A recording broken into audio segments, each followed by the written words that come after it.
sentir su presencia.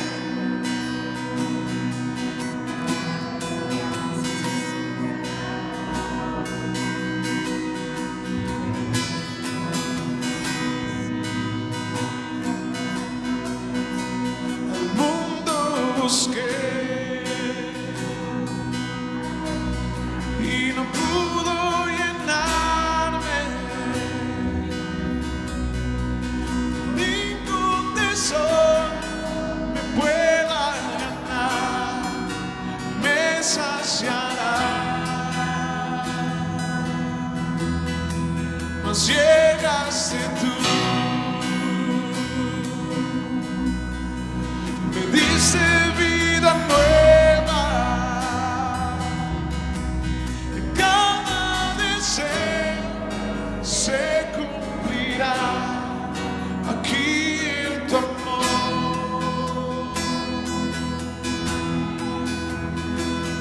No hay Nada mejor, no hay nada mejor, no hay nada mejor que mi Dios. vamos, dilo. No hay nada mejor a ti. Sin miedo, sin reserva. Cada fracaso has visto, Señor, y en tu amigo soy. Porque el Dios de los montes es el Dios de los valles. No hay lugar que me pueda alejar de tu gracia y amor. No hay nada mejor, no hay nada mejor, no hay nada mejor que mi Dios. No hay nada mejor, no hay nada mejor, no hay nada mejor que mi Dios.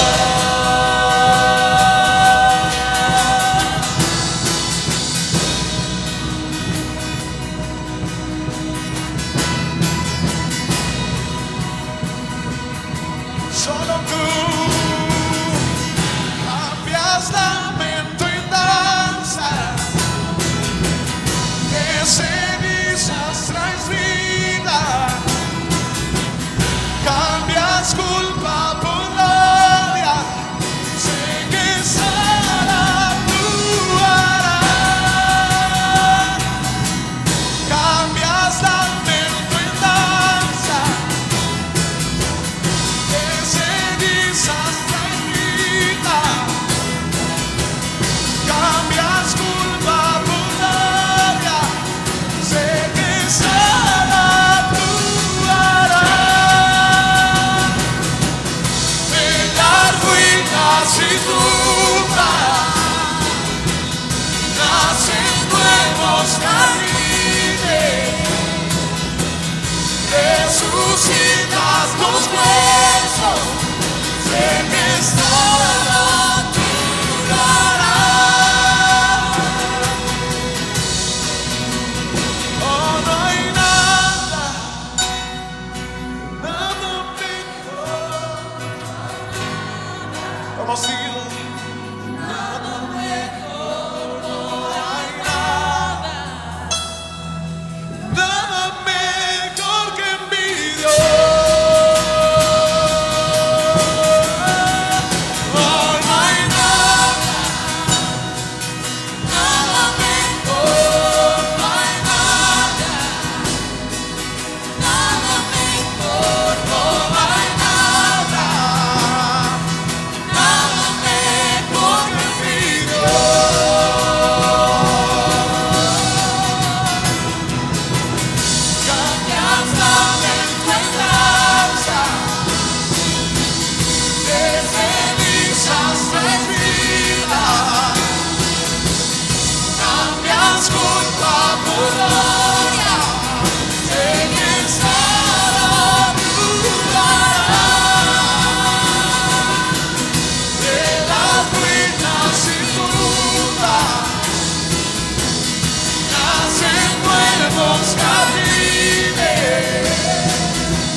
seguro que Dios sigue siendo fiel y las ventanas de los cielos siguen abiertas, derramando bendición sobre cada uno de nosotros.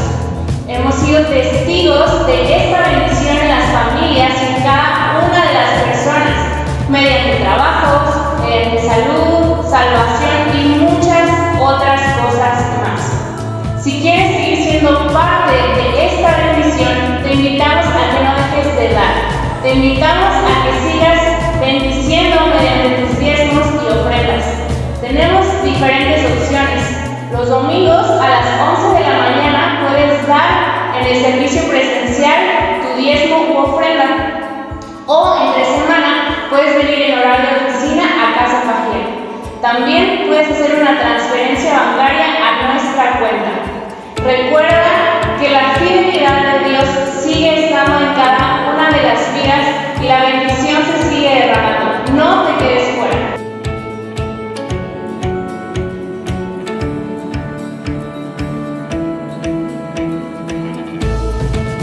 Queremos recordarte que los domingos no son las únicas actividades que tenemos. Entre semana tenemos muchísimas actividades más y amaríamos verte en ellas. Recuerda que los martes las mujeres en Victoria se reúnen a las 7 de la tarde. También los miércoles tenemos nuestra reunión de media semana a las 7 p.m.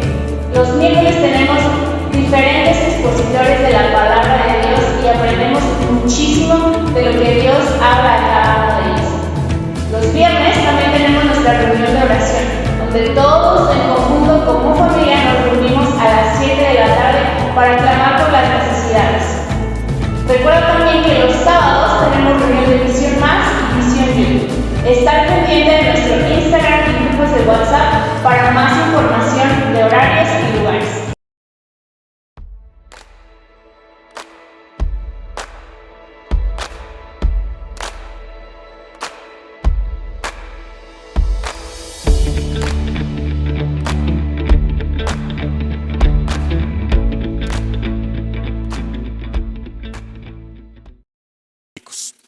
Lo maravilloso de cada vez que tratamos de enseñar algo, lo maravilloso es que ya todos lo sabemos.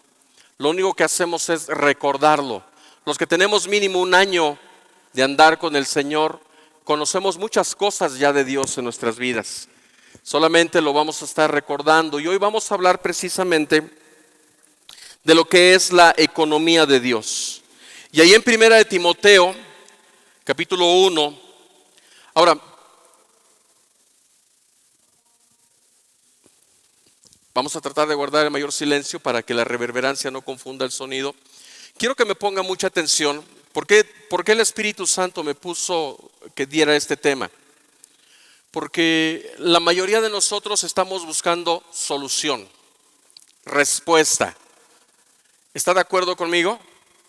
Respuesta a sus problemas económicos, respuesta a sus problemas familiares, respuesta a sus problemas sociales. Y la mayoría de nosotros conocemos, pero no lo entendemos a cabalidad, lo que es la economía de Dios. Y hoy lo vamos a entender porque es poder en nuestras vidas, es la solución en nuestra vida para salir adelante de cualquier circunstancia que nosotros estemos viviendo, el conocer realmente la economía de Dios. Y dice, ya desperté el interés, ahora sí, ¿verdad? Y dice la Escritura ahí en 1 de Timoteo capítulo 1 del 3 al 6, ya lo leímos, dos palabras claves que nos hablan acerca precisamente de lo que es la economía de Dios. La primera palabra es en el versículo 4 que habla acerca edificación de Dios, edificación de Dios. Tiene dos connotaciones. La connotación en español, edificación, todos sabemos que es una construcción. Todos sabemos que es hacer algo más grande de lo que es, o de la nada construir algo. ¿Estamos aquí? Así es en el español, pero la palabra griega, de donde se tradujo edificación de Dios, es la palabra oikodomía, de donde se ha traducido o viene la palabra economía. La palabra edificación del español viene del griego eikodomía y no significa otra cosa más que economía, dispensación, administración, edificación, que es lo que pusieron los de la versión 60.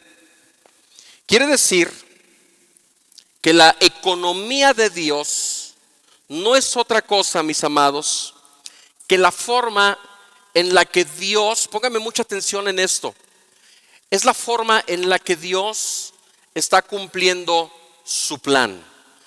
La economía de Dios es la forma en la que Dios está cumpliendo su plan, su proyecto, su propósito. Lo bueno aquí es que dentro del plan de Dios, tú y yo estamos incluidos. Tú y yo estamos incluidos dentro de la economía de Dios. Pero dice el versículo 6, desviándose algunos. La verdad es que muchas personas nos hemos desviado de la economía de Dios. Desviarse viene del griego astogeo. Y astogeo significa sencillamente errar al blanco. Nosotros hemos dicho que el pecado es errar al blanco. De ahí viene también, es la misma palabra griega, astogeo, errar al blanco, desviarse de la verdad. Y lo que la palabra nos está enseñando es que hay muchas personas que se están desviando de la verdad. Se están desviando del blanco. Se están desviando del propósito, del objetivo, de la economía de Dios. Aunque Dios sigue edificando, aunque Dios sigue construyendo, Dios sigue trabajando en su economía. Ahora, para seguir entendiendo esto, necesitamos saber con exactitud cuál es el propósito de Dios. Porque si hay una economía de Dios para cumplir su propósito, necesitamos entender a cabalidad cuál es el propósito de Dios. Ahora, lo sorprendente de esto es que tú ya lo sabes. Hoy lo vamos a refrescar, lo vamos a apoderar y vamos a estar luchando por trabajar dentro de la economía de Dios. ¿Cuál es el propósito de Dios? La Biblia nos lo dice. Efesios capítulo 1, versículo 9. Dándonos a conocer el misterio de su voluntad. O sea, en el periodo neotestamentario, la etapa en donde nosotros ya estamos viviendo, es un tiempo de gracia. La gracia no solamente es el favor de Dios sobre nuestra vida de salvación. La gracia de Dios implica muchas cosas. El domingo pasado aprendimos que la gracia de Dios implica el freno en nuestras vidas para no pecar. ¿Se acuerdan de esto? La gracia de Dios también implica, mi amado, es conocer el corazón del Padre, conocer la voluntad de Dios. Y aquí dice la Escritura que Él nos dio a conocer el misterio de su voluntad, de lo que Él anhela, del por qué es la creación, del por qué es que nosotros existimos. Dice, según su beneplácito, el cual, o sea, su propósito, el cual se había propuesto en sí mismo. Ahora, es importante entender esto y digerirlo lentamente. Quiere decir que Dios tiene un plan, que Dios tiene un propósito. Y lo maravilloso de esto es que tú y yo estamos dentro de ese plan y dentro de ese propósito. Y Dios tiene una economía, una dispensación, una manera de administrar para cumplir su voluntad. Pero lo increíble aquí, fíjate, lo maravilloso es que dice que Él se ha propuesto cumplir ese propósito en sí mismo. O sea, que pase lo que pase, suceda lo que suceda, Dios va a cumplir ese propósito eterno, maravilloso. ¿Pero cuál es? Versículo 10. De reunir todas las cosas en Cristo Jesús. Ese es su propósito. En la dispensación del cumplimiento de los tiempos. ¿Cuáles cosas? Así las que están en los cielos como las que están en la tierra.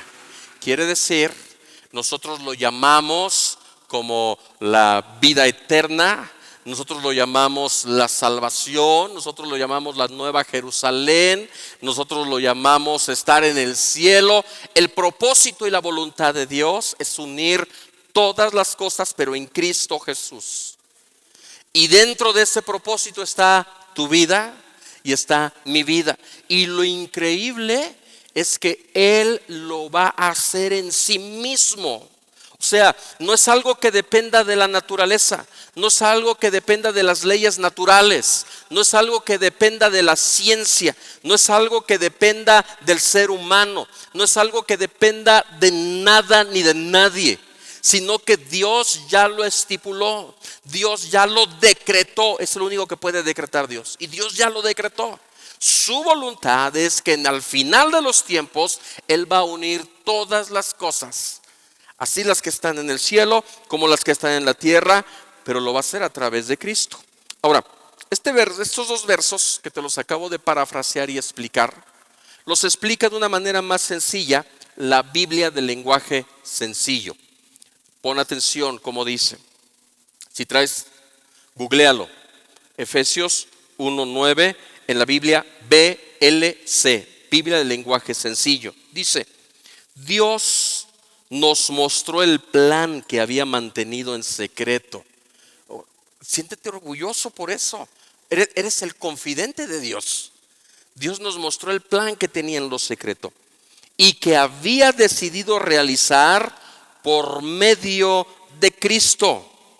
Verso 10: cuando llegue el momento preciso, Dios completará su plan y reunirá todas las cosas. Ahora, en ese conjunto está tu vida, está mi vida, y de todos los santos que han partido de esta tierra recibiendo a Jesucristo como su Señor y Salvador.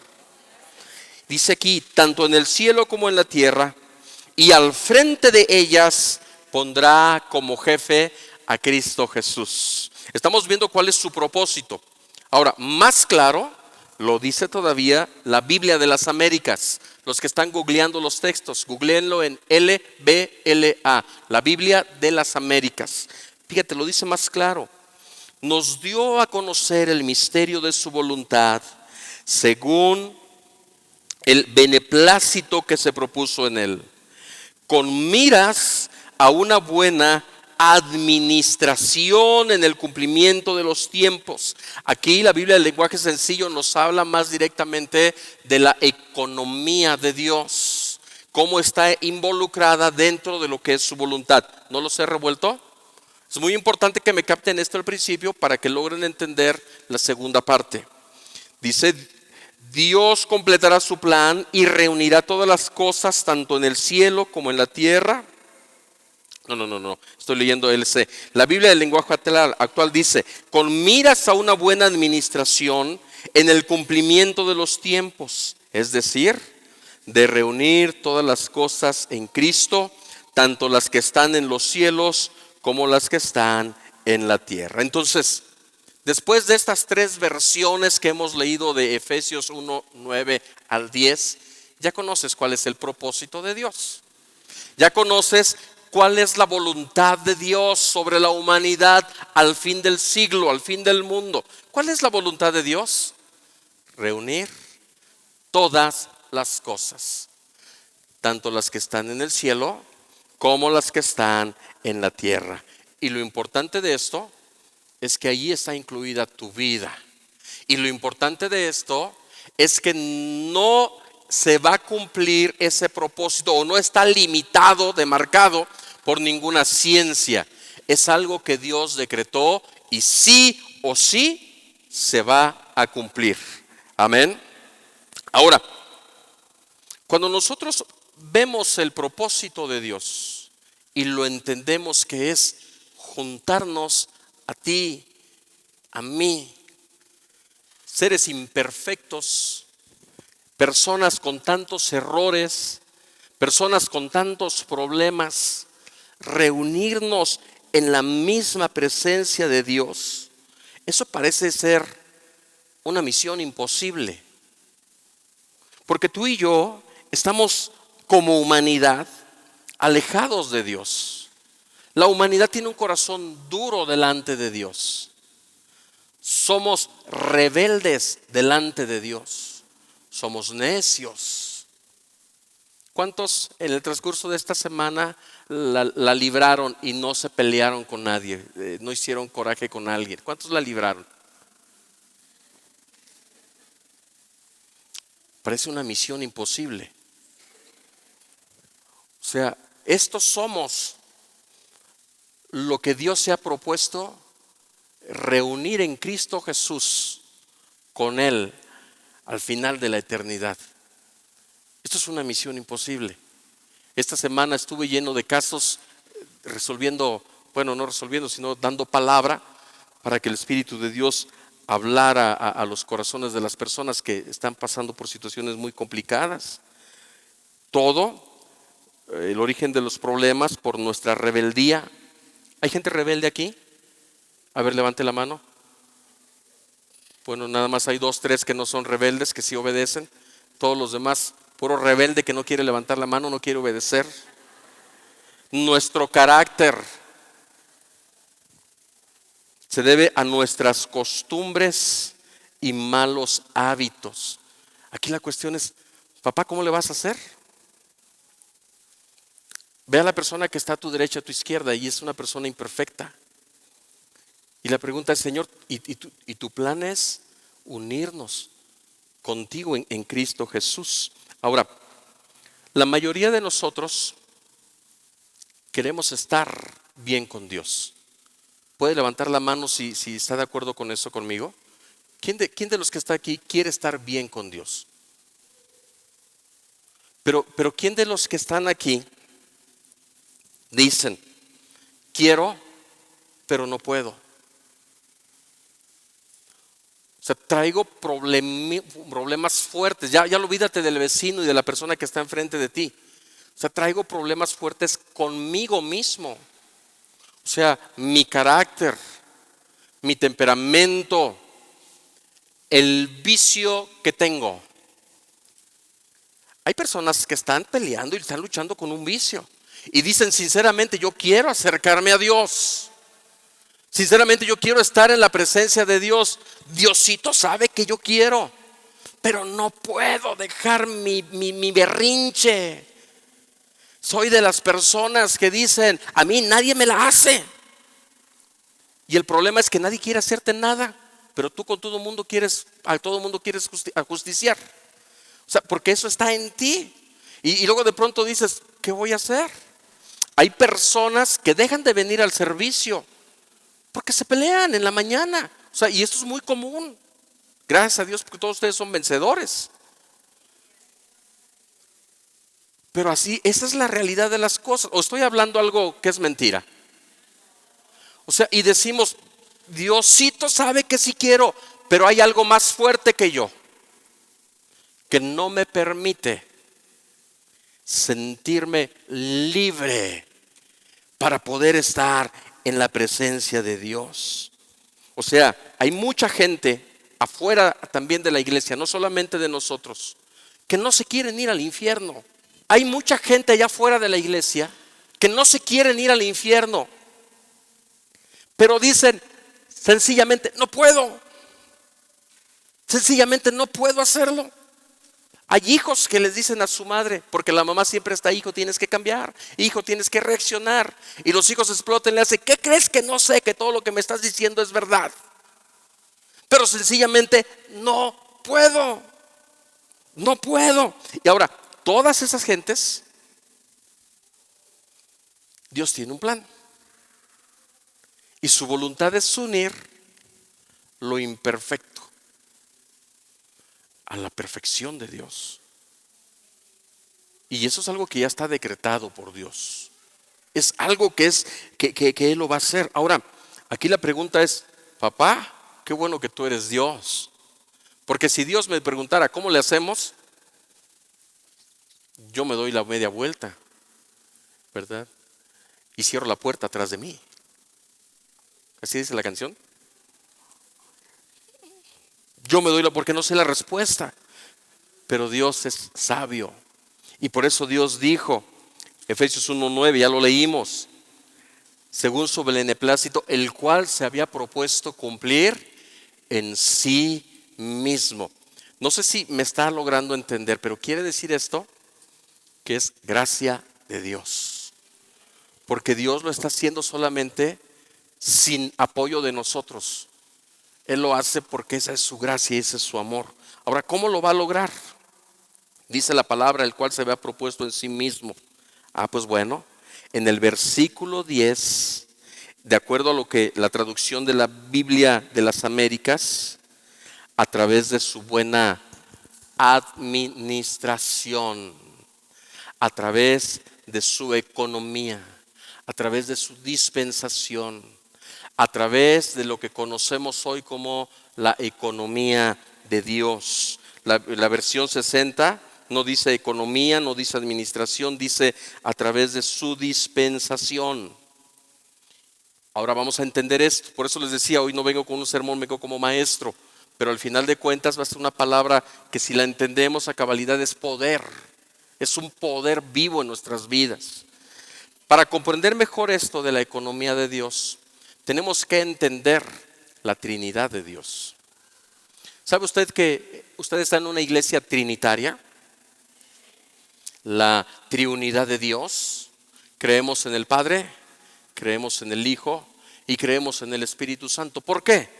Porque 2 de Corintios capítulo 13 versículo 14 dice de esta manera: la gracia del Señor Jesucristo, el amor de Dios y la comunión del Espíritu Santo sea con todos vosotros. Amén. Ahora, esto no solamente es una despedida, no solamente es la bendición como conocíamos antes, ¿verdad? Que en la religión tradicional, que llegábamos ya tarde y la gente se consolaba diciendo, pero llegué a lo más bueno, llegué a la bendición. Cuando el hombre decía, y eso era lo bueno según de la misa. No es una despedida, no es una bendición, no es un saludo, sino que es la palabra de Dios dándonos a entender que existe un Dios trino. Este verso nos habla acerca de la Trinidad de Dios. Ahora, la Trinidad de Dios es algo difícil de entender y no lo logran entender quienes no conocen la economía de Dios. Pero tú y yo que vamos a conocer la economía de Dios, se nos va a hacer sencillísimo entender acerca de la Trinidad de Dios.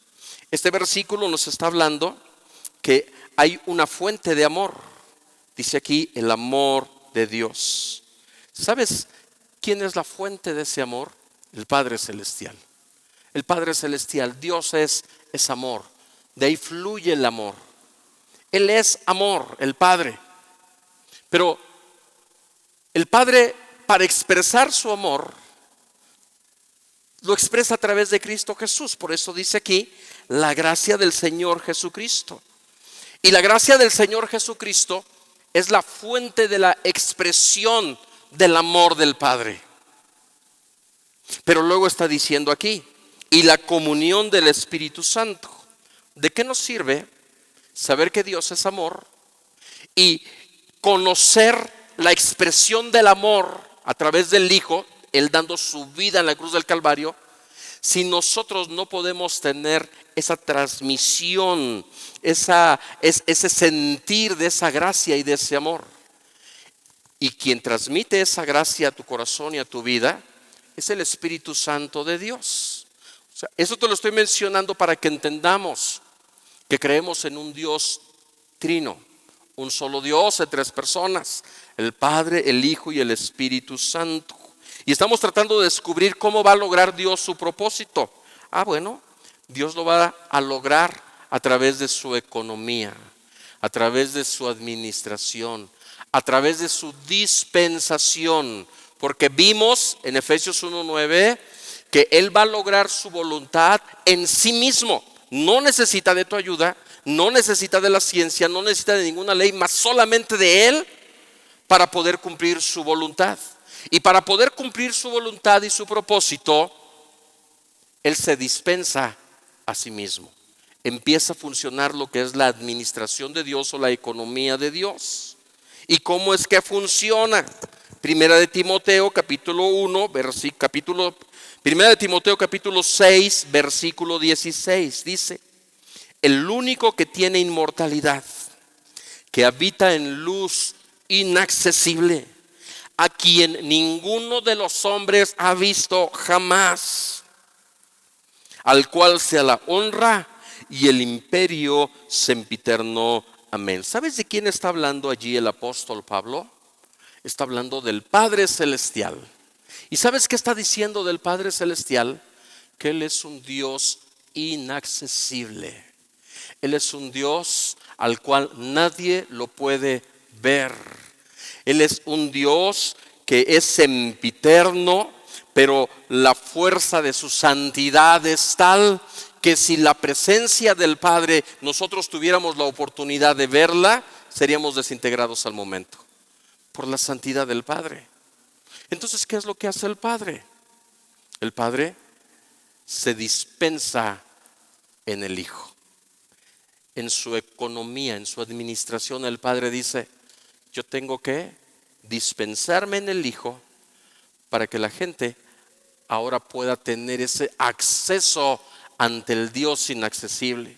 Y es por eso entonces que en Colosenses capítulo 1, versículo 19, vemos cómo empieza a activar su economía el Padre Celestial. Y dice: por cuanto agradó al Padre que en Él, ese artículo personal, Él se refiere a Jesús. Por cuanto agradó al Padre que en Jesús, fíjate lo que dice aquí, habitase toda plenitud. Quiere decir que Jesucristo es la misma presencia del Padre. Porque a Él le place dispensarse. Él dice: ¿cómo me voy a administrar para cumplir mi voluntad? Me voy a administrar en el Hijo. Y Colosenses capítulo 2, versículo 9 dice: porque en Jesús habita corporalmente toda la plenitud de Dios, de la deidad. Quiere decir que ese Dios inaccesible, quiere decir que ese Dios inalcanzable, en su gracia para cumplir su voluntad y su proyecto, Él decide dispensar lo que Él es en el Hijo. Qué sabio es Dios. De esa manera un Dios inaccesible se hace accesible. De esa manera un Dios inmaterial se materializa. Y ahora Él empieza a revelar lo que Él es solamente por medio del Hijo. Juan capítulo 1, versículo 18. A Dios nadie le ha visto jamás, ni nadie le podrá ver hasta que estemos en su presencia. Pero dice: el unigénito Hijo. ¿Quién es Él? Jesucristo, que está en el seno del Padre, Él le ha dado a conocer. O sea, la manera en que tú y yo podemos conocer solamente al Padre Celestial es conociendo a Jesús. Si tú conoces a Jesús, tú tienes ese acceso al inaccesible. Tú puedes ver al Todopoderoso. Pero si Dios no usa de su economía, es inalcanzable Dios para nosotros.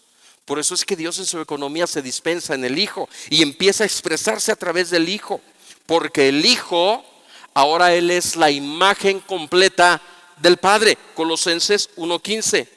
Él es la imagen del Dios invisible, el primogénito de toda creación. ¿Has escuchado gente que dice que Jesús fue un profeta?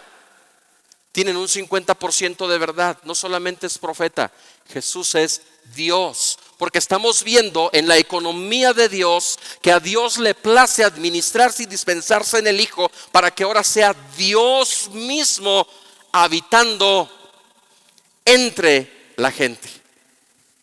Esto es maravilloso. Por eso es, por la economía de Dios, que el Hijo y el Padre son uno. Dice aquí Juan 10, versículo 30. Yo y el Padre uno somos. Necesito que entiendas la cabalidad de esto. Jesús es el Hijo, pero Jesús forma parte de la economía de Dios para cumplir el propósito eterno de Dios. El propósito eterno de Dios no se puede cumplir sin la economía de Dios, sin dispensarse Dios en su Hijo. Ahora, Jesús dice, yo y el Padre, uno somos. Y aquí viene algo interesante. Si dice Jesús que Él es el Padre, porque el Padre está en Él, quiere decir entonces que Jesús es la casa del Padre. Porque en su sabiduría de Dios, y Dios quiere darse a conocer a la gente, Él se dispensa en el Hijo. Y la mera presencia del Padre ahora está dentro del Hijo. ¿Qué es lo que dice Juan 14:2? Y aquí te voy a dar una interpretación que necesito que la apuntes. Dice Juan 14:2, no se turbe vuestro corazón. Creed en Dios, creed también en mí. Y fíjate lo que dice, en la casa de mi Padre, ¿qué dice? Muchas moradas hay. Si no fuera así, os lo hubiera dicho, porque voy a preparar lugar para vosotros.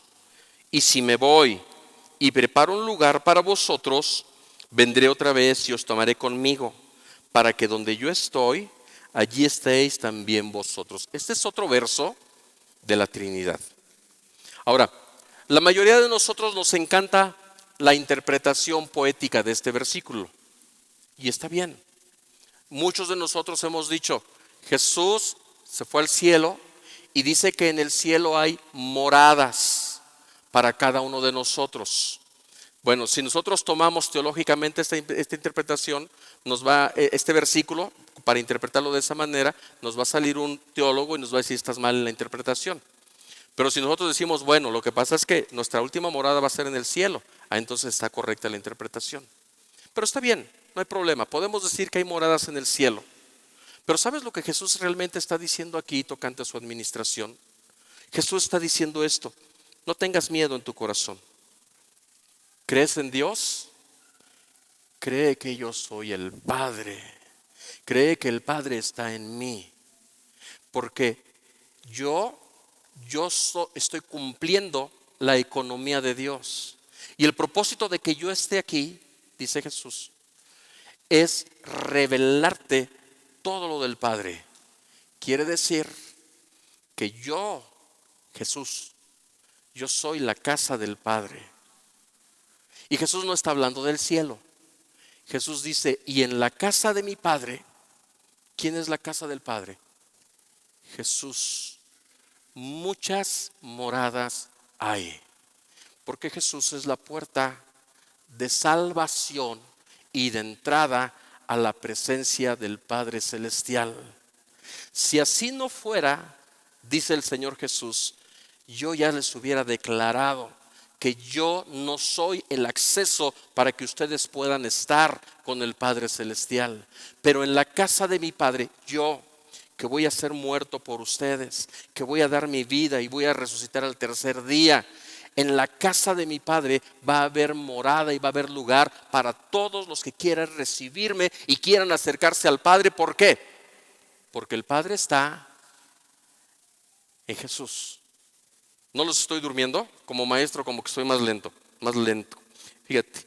Y si no fuera así, yo les hubiera dicho, porque voy a preparar lugar para vosotros. ¿Y sabes cómo preparó lugar el Señor Jesús en su casa para que estemos con Él? A través de su muerte y de su resurrección.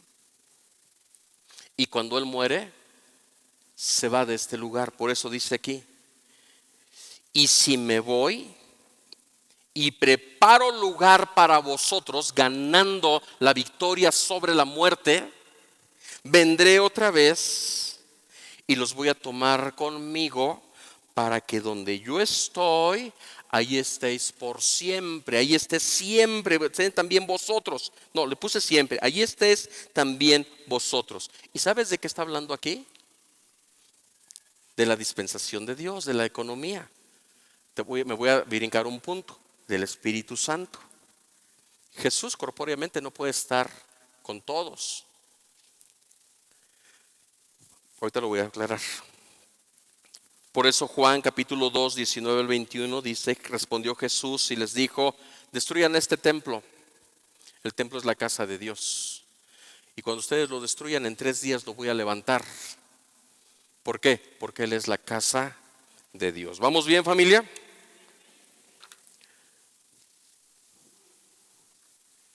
Muy bien. Ahora, en la economía de Dios, Dios ha dicho, ¿sabes? Yo tengo un plan que es llevarme a todos los imperfectos a la perfección. Y ese plan lo voy a cumplir en mi voluntad, en mí mismo. Entonces, ¿cómo lo voy a hacer? Administrándome. Yo como el Padre me voy a administrar en el Hijo. Pero aún como hijo, no se puede dispensar en el ser humano. Es inaccesible para todos los seres humanos, porque Él no puede entrar todavía en el hombre. Pero, ¿qué es lo que declara Juan?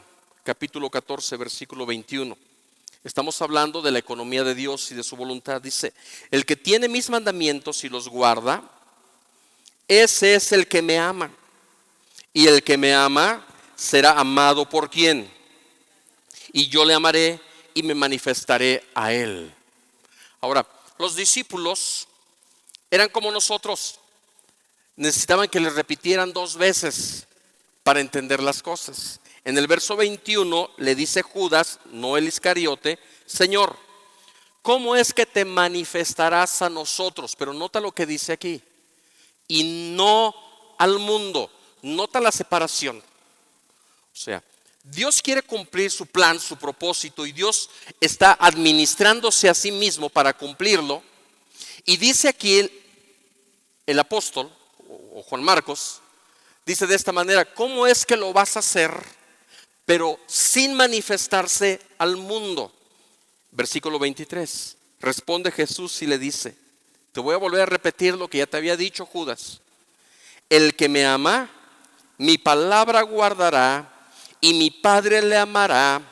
Y ahora dice de una manera más clara, y vendremos a Él y haremos morada en Él. ¿Qué está diciendo Jesús? Jesús es la casa del Padre. Jesús sabe cuál es la voluntad de Dios. Jesús sabe que es parte de la economía. Jesús es parte de la economía de Dios, de la forma en que se está administrando Dios. Y entonces Jesús les dice, ¿cómo vamos a lograr esto? Bueno, aquel que me ame, aquel que guarde mis mandamientos. La pregunta aquí es, ¿cuántos aman a Dios? ¿Cuántos se esfuerzan por guardar sus mandamientos? Entonces la promesa es, dice Jesús, vendremos. Pero la pregunta aquí es, ¿a quién se refiere en vendremos? Al Padre y al Hijo. Y moraremos y haremos morada con Él. ¡Wow! Entonces el blanco, el punto de la dispensación de Dios, de la economía de Dios, es el Espíritu Santo que todo lo incluye. ¿Qué incluye? Al Padre y al Hijo. En otras palabras, la economía de Dios, el propósito de la economía de Dios es la vida de Dios, es la morada de Dios, la persona de Dios dentro del ser humano, no dentro de todos, sino solamente aquellos que han creído en Él y guardan sus mandamientos. Por eso es que dice Judas, ¿cómo te vas a manifestar a nosotros? Ahora, ¿cómo te vas a manifestar? Ese Dios inaccesible, ese Dios que tiene un plan, ese Dios que tiene un proyecto, ahora ya está en Jesús. Jesús y el Padre uno son. Pero ¿cómo le vas a hacer para manifestarte, Jesús? A través de mi morada en ustedes. ¿Y cómo es que lo voy a hacer? A través de mi Espíritu Santo. Y Dios Padre y Dios Hijo, en su dispensación, deciden dispensarse en el ser humano a través del Espíritu Santo. Primera de Corintios capítulo 15 versículo 45. Así también está escrito, fue hecho el primer hombre Adán, alma viviente, y el postrer Adán, espíritu, el postrer Adán es Jesucristo, espíritu vivificante. Quiere decir que el Señor Jesucristo tuvo que haber muerto y haber resucitado corpóreamente para poder enviar ahora la presencia del Espíritu Santo dentro de nuestras vidas. Pero escúchame, no solamente la presencia del Espíritu Santo como si separáramos nosotros la triunidad de Dios, porque dice aquí la Escritura, Juan capítulo 4 versículo 24, Dios es Espíritu. Quiere decir que tanto el Padre, ahora en el Hijo, ahora son en el Espíritu de Dios, en el Espíritu Santo. Y la maravillosa noticia aquí, mi amado, es que en Primera de Corintios capítulo 6 versículo 19 dice aquí: o ignoráis que vuestro cuerpo, ¿cuál cuerpo? Ese que estás cargando. Te estás viendo a ti mismo, ve tus manitas, ve tus piernitas, ve lo que alcanzas a ver de ti. Tu cuerpo es templo del Espíritu Santo.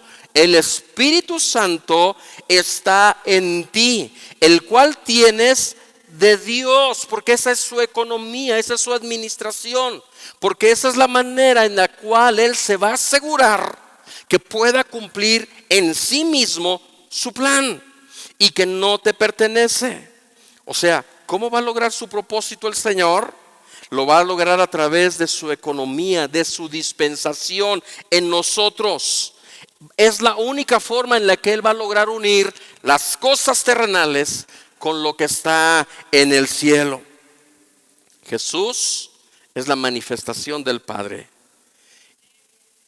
Y Jesús es la promesa del Espíritu Santo de Dios en nosotros.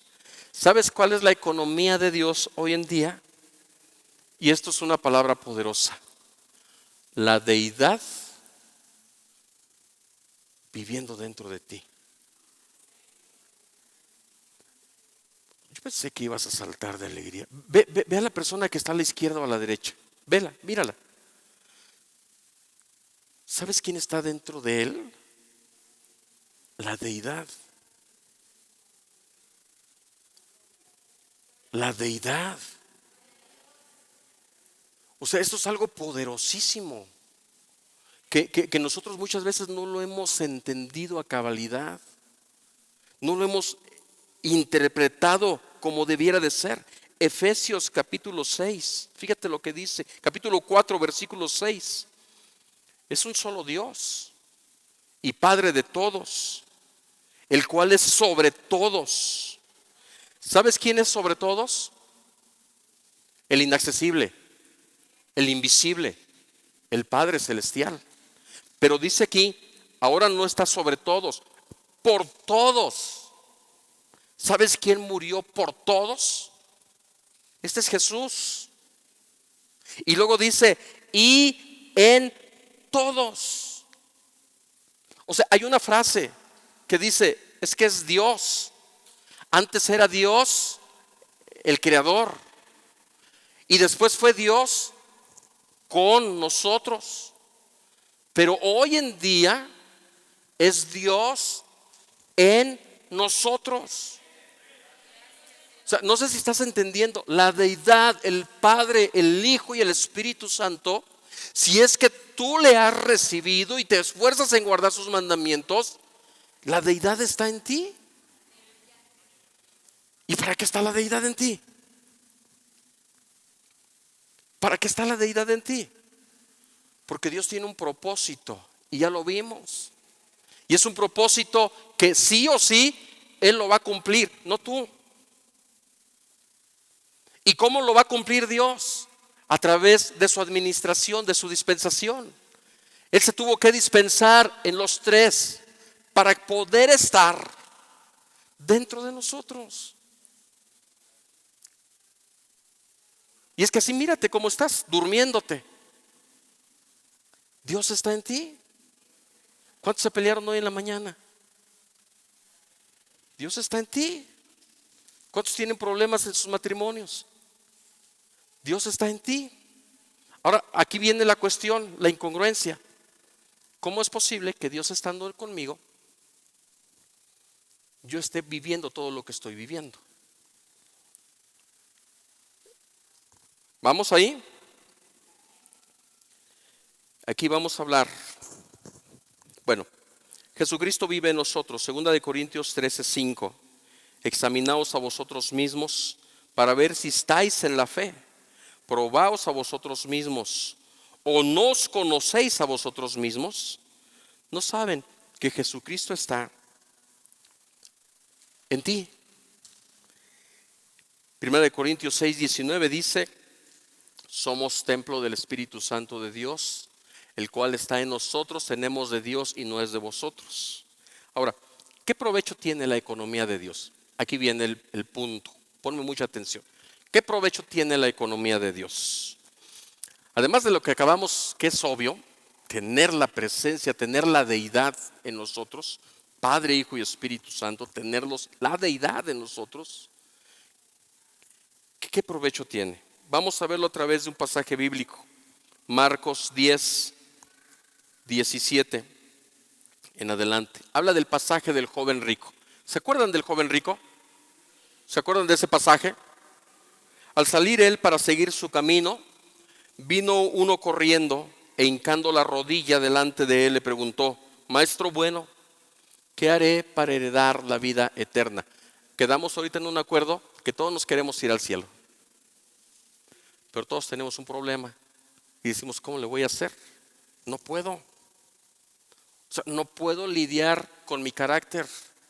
El pastor me aconseja y en lugar de que terminemos bien, salimos peleados por mi carácter, dice la persona aconsejada.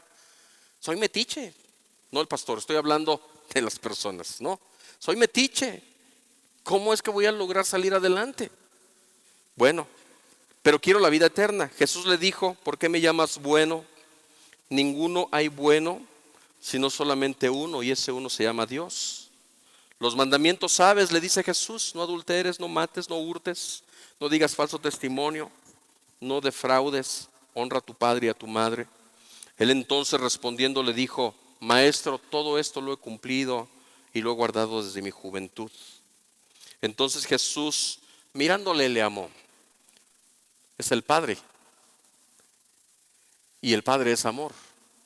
¿Estamos de acuerdo? Jesús le ama y dice: una cosa te falta. Anda, vende todo lo que tienes y dalo a los pobres, y tendrás tesoro en el cielo. Y ven y sígueme, tomando tu cruz. Pero él, afligido por esta palabra, se fue triste porque tenía muchas posesiones. Entonces Jesús, mirando alrededor, dijo a sus discípulos: cuán difícilmente entrarán en el reino de Dios los que tienen riquezas. Los discípulos se asombraron de sus palabras, pero Jesús respondiendo volvió a decirles: hijos, cuán difícil les es entrar en el reino de Dios a los que confían en las riquezas. Ahora, aquí lo interpolamos, hacemos una pregunta. ¿Jesús está diciendo que los ricos no pueden entrar al reino de los cielos, o está diciendo que les es difícil entrar? O sea, que les es difícil, pero sí entran, ¿no? Ok, ahorita vamos a hablar a qué se está refiriendo. Los discípulos se asombraron de sus palabras, pero Jesús respondiendo volvió a decirles: hijos, cuán difícil. Verso 25. Más fácil es pasar un camello por el ojo de una aguja que entrar un rico en el reino de Dios. Ellos se asombraron aún más, diciendo entre sí: ¿quién pues podrá ser salvo?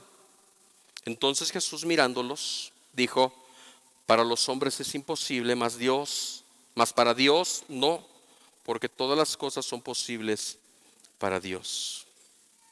¿Qué es lo que está sucediendo aquí? Este joven rico es toda la humanidad. Es toda la humanidad. Este joven rico se acerca a Jesús y le dice: yo quiero irme al cielo. Y entonces Jesús tiene la plática con él y le dice: obedece los mandamientos. Y el hombre rico le dice: yo los he guardado. Cosa curiosa, solamente ha guardado 6 de los 10 mandamientos. Esto quiere decir que ha guardado los 6 mandamientos que le hacen ser una buena persona. Pero los 4 mandamientos que hablan de la relación con Dios, Jesús no le habló de esos mandamientos, porque Jesús sabía muy bien que este joven no tenía esa relación con Dios. ¿Y cómo lo intuimos? Porque Jesús le dice, solamente te falta una cosa. ¿Qué cosa me falta?, le dice el muchacho. Vende todo lo que tienes y dalo a los pobres. El joven ve sus riquezas y dice, no lo puedo hacer. Entonces Jesús da una enseñanza a toda la humanidad diciendo, es muy difícil que un rico pueda entrar al reino de los cielos. Es muy difícil que alguien que tenga mucha riqueza pueda entrar al reino de los cielos. Es más fácil que un camello entre por el ojo de una aguja a que un rico entre al reino de los cielos. Ahora, vamos a entender esto. Jesús no está hablando de dinero. Jesús no está hablando de riquezas materiales. Entiéndame bien esto. Si alguien de aquí quiere ser rico, séalo. Y nos apoya para poder comprar este salón. No, Jesús no está hablando de esa situación. Jesús está hablando de lo que hay en la riqueza del corazón. En este caso, este joven no tenía a Dios en su corazón. Este joven lo que tenía en su corazón, que imperaba en su vida, eran sus bienes materiales. Y entonces Jesús le dice, mira, es más fácil que pase un camello por el ojo de una aguja. ¿Y qué creen? Que los camellos sí pasan por los ojos de las agujas. En aquellos entonces las ciudades estaban amuralladas y las murallas tenían 4 puertas hacia los 4 puntos cardinales. Pero además de esas puertas tenían una puerta chiquitita y esa puerta chiquita le llamaban ojo de aguja. ¿Qué hacían en la noche? Cerraban las puertas principales y llegaba un comerciante a las 11, 12 de la noche. Ábranme, no quiero estar aquí en la noche porque me van a asaltar. Entonces, ¿qué hacían? Te vamos a abrir el ojo de la aguja. El ojo de la aguja es la puerta chiquita. Así se aseguraban que si entraba un ladrón, los de adentro lo mataban. Entonces bajaban toda la mercancía, el comerciante, ¿verdad? Y por el ojo de la aguja pasaba la mercancía. Entonces luego hacían que el camello se hincara y así hincado hacían que el camello pasara por el ojo de la aguja. Batallaban, pero ¿qué creen? Pasaba. Y entonces Jesús les dice, así de difícil es que entre un rico al reino de los cielos, ¿verdad? Pero sí puede entrar. Ahora aquí el asunto es que tenemos que poner mucha atención que Jesús, lo que está él hablando es del tesoro en el cielo. Lo verdaderamente es importante es tener tesoros en el cielo. Y cuando habla acerca del tesoro del cielo, está haciendo la confrontación de lo que la mayoría de nosotros estuviera pensando ahorita. Jesús está hablando del dinero. No, él está hablando del tesoro espiritual. Para este muchacho, en este caso, lamentablemente, su tesoro, su riqueza, era la posesión del dinero. De tal manera que no pudo poner a Cristo Jesús en primer lugar, porque él amaba mucho el dinero. Entonces, cuando él ama mucho el dinero y ve que tiene que seguir a Jesús, él dice, no lo puedo hacer. Se da la media vuelta y se va. Pero hay 2 opciones. Él puede seguir a Jesús, aprender a amar a Jesús y después con libertad seguirle. Pero él no decide seguir a Jesús. Él decide dar la media vuelta y se va. Vamos a aterrizarlo. La pregunta ahora para ti es, ¿cuál es la riqueza de tu corazón? Porque esa riqueza que hay en tu corazón te está haciendo que te desvíes de la edificación que Dios está hablando en 1 de Timoteo. Edificaos en Dios. Este joven estaba dentro del propósito de Dios. Y Dios quería administrarse él, su economía en él. Pero este joven tenía un problema en su corazón. Es lo que le pasa a toda la humanidad cuando se trata de recibir a Cristo Jesús. Tu riqueza en tu corazón, ¿sabes qué puede ser? El alcohol. Y tú me puedes decir, es que trato de salir adelante. Y pastor, me cuestan lágrimas, porque yo sé que está mal, porque yo sé que no debo de tomar, pero no puedo hacerlo. Y como el joven rico, te le quedas viendo a Jesús, das la media vuelta y te vas triste, porque no conoces la economía de Dios. Tu riqueza puede ser la droga. Tu riqueza puede ser la idolatría a la muerte.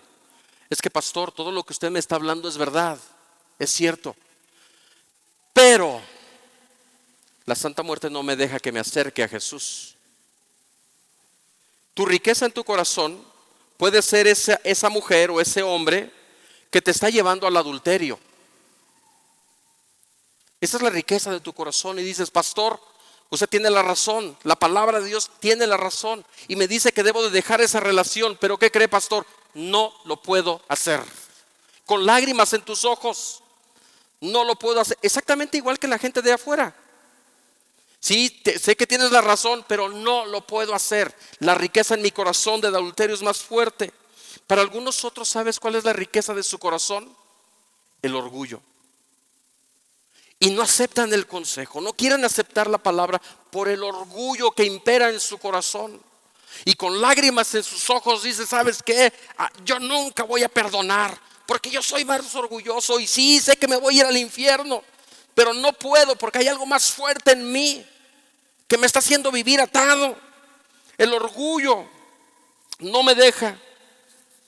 Para otras personas, la riqueza en su corazón es su necedad.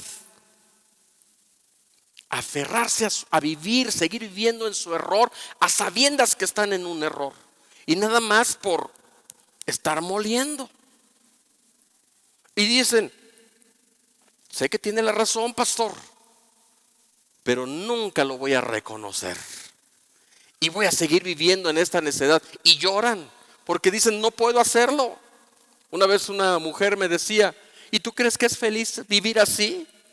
O sea, el que es enojón, el que es tonto, el que es necio, sabe muy bien que está sufriendo por dentro, que no quiere vivir así, pero no se puede. ¿Qué hago? Ese es tu tesoro que traes en tu corazón. Otro tesoro, tu hobby. ¿Sabe que hay gente que deja de venir al Dios por estar lavando carros? Ese es su hobby. Por ir a las carreras de caballos, por el fútbol.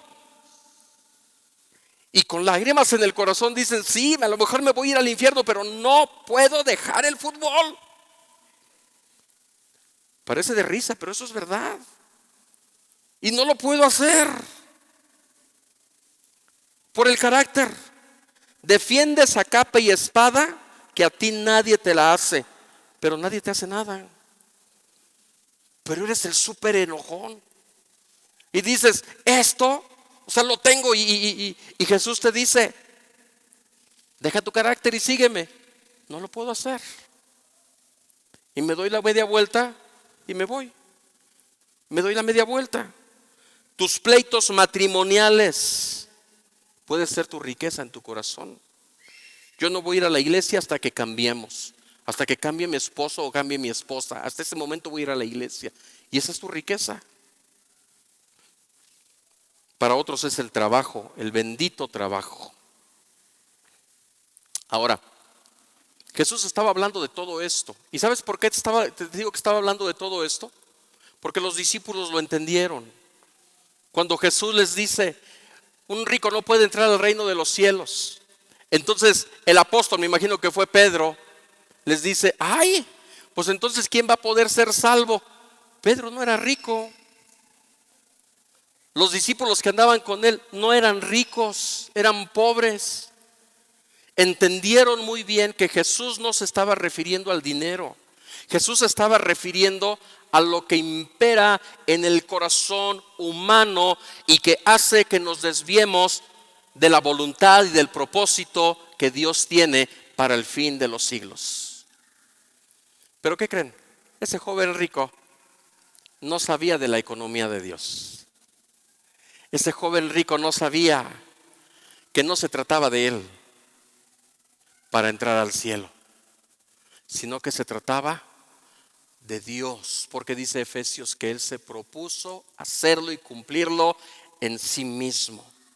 Y entonces, fíjate aquí, Jesús mirando a sus discípulos, les dijo: para los hombres es imposible. Ahora, cuando el apóstol Pedro dice: ¿quién pues podrá ser salvo? Es la misma respuesta que da la gente. Me brinqué esto, lo voy a tomar. Fíjate la respuesta que dan: pastor, no puedo. El vicio no lo puedo dejar, es más fuerte que yo. Y al igual que el joven rico, se dan la media vuelta y decide no seguir a Jesús.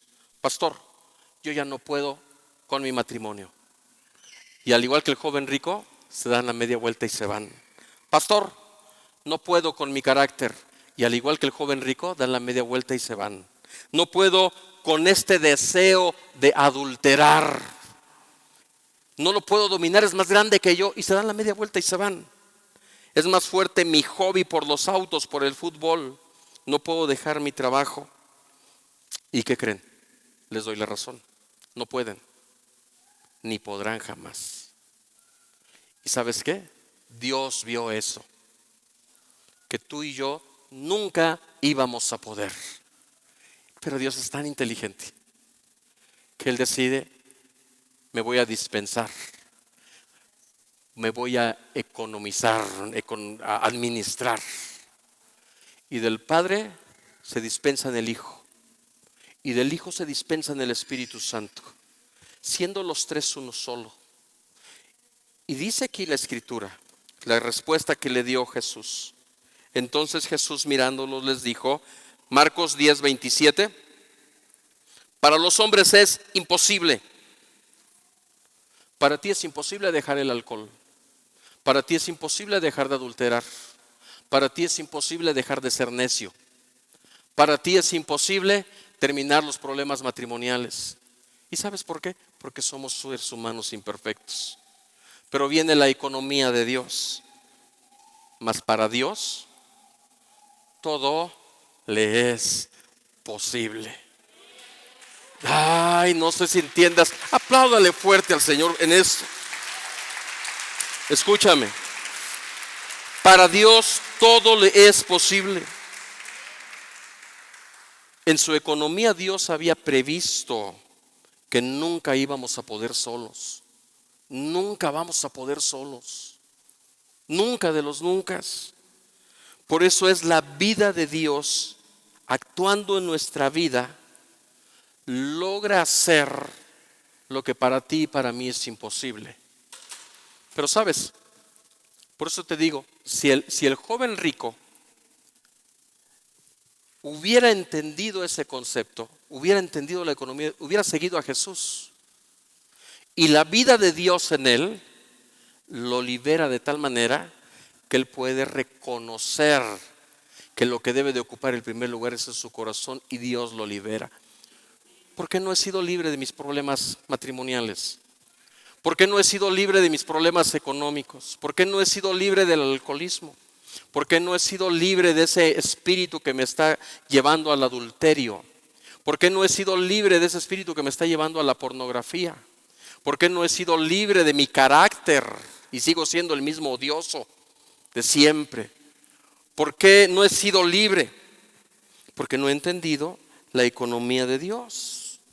No he entendido que un camello sí puede entrar por el ojo de una aguja. Porque para Dios no hay nada imposible. ¿Y ahora qué es lo que hace Dios? Juan capítulo 16, versículo 8. Juan capítulo 16, versículo 8. Y cuando Él venga, ¿quién va a venir? La deidad. En su economía, en su administración. Viene el Padre, viene el Hijo y viene el Espíritu Santo y hace morada en tu vida. Y cuando Él viene, ¿qué hace en tu vida? ¿Qué dice aquí? Te convence de pecado, de justicia y de juicio. Escúchame, no estoy hablando de quitar responsabilidad en el ser humano. Los seres humanos siempre vamos a seguir teniendo nuestro grado de responsabilidad. Y nuestra responsabilidad, ¿sabes a qué se limita? A decir sí y decir no. ¿Quieres que Dios haga una obra sobrenatural en tu vida? ¿Sí o no? Sí, al que guardare mis mandamientos, dijo el Señor Jesucristo, y me reciba, haremos morada en él. Ahí está la clave. Ahí está la clave. ¿Quieres ser libre de tu vana manera de vivir? Esfuérzate por guardar sus mandamientos. Esfuérzate simplemente por recibirle. Y vas a ver que Él va a morar en tu vida y te va a librar de lo que estás viviendo. Esta es la clave. ¿Por qué no has salido adelante? Porque se te olvida la economía de Dios. Y estás empecinado en querer luchar por tus propias fuerzas. Nunca lo vas a lograr hacer. ¿Qué hace la deidad en nosotros? Primera de Corintios 6:17. Pero el que se une al Señor, fíjate el poder de esto. El que se une al Señor se fusiona con esa deidad. No sé si me entendiste. Si te unes a Dios, si recibes al Señor, un espíritu eres con Él, te fusionas con Dios. O sea, ese es un poder sobrenatural. La deidad de Dios actuando sobrenaturalmente en tu persona, en tu vida. ¿Qué hace la deidad? Habita en ti. Primera de Corintios 3:16. Y el Espíritu de Dios mora en ti. Juan 7:37. En el último gran día de la fiesta, Jesús se puso en pie y alzó la voz diciendo: si alguno tiene sed, venga a mí y beba. Si alguno tiene necesidad. ¿Quién de aquí no tiene necesidad? Todos tenemos necesidad. El que cree en mí, como dice la Escritura, de su interior correrán ríos de agua viva. Y esto lo expliqué una vez. ¿A qué ríos de agua viva se refería? A lo que Ezequiel está diciendo. Y debajo del templo corre un riachuelo, que conforme va avanzando crece el río y ya no es capaz de observarse nada más que solamente la deidad obrando sobrenaturalmente en tu persona. Verso 39, esto dijo del Espíritu que habían de recibir los que creyesen en Él. ¿Sabes en qué podemos concluir esto? Que tú y yo estamos diseñados para ser unos campeones. Que tú y yo estamos diseñados, escúchame, para vivir en un nivel arriba. No tenemos que tener problemas, no tenemos que tener sufrimiento, no tenemos que tener dolor, no tenemos que tener tribulación. El matrimonio debe de ser el mejor lugar donde nosotros debemos estar disfrutando. La familia, la sociedad a nosotros nos debe de ver como personas sobrenaturales. ¿Y sabes por qué? Porque la deidad está dentro de nosotros. Si esto lo pones en práctica y lo entiendes, se acaba mi trabajo de consejería, Se termina mi trabajo de consejería. Porque no eres tú, es Dios, la deidad de Dios, haciendo lo imposible en tu vida y en tu persona.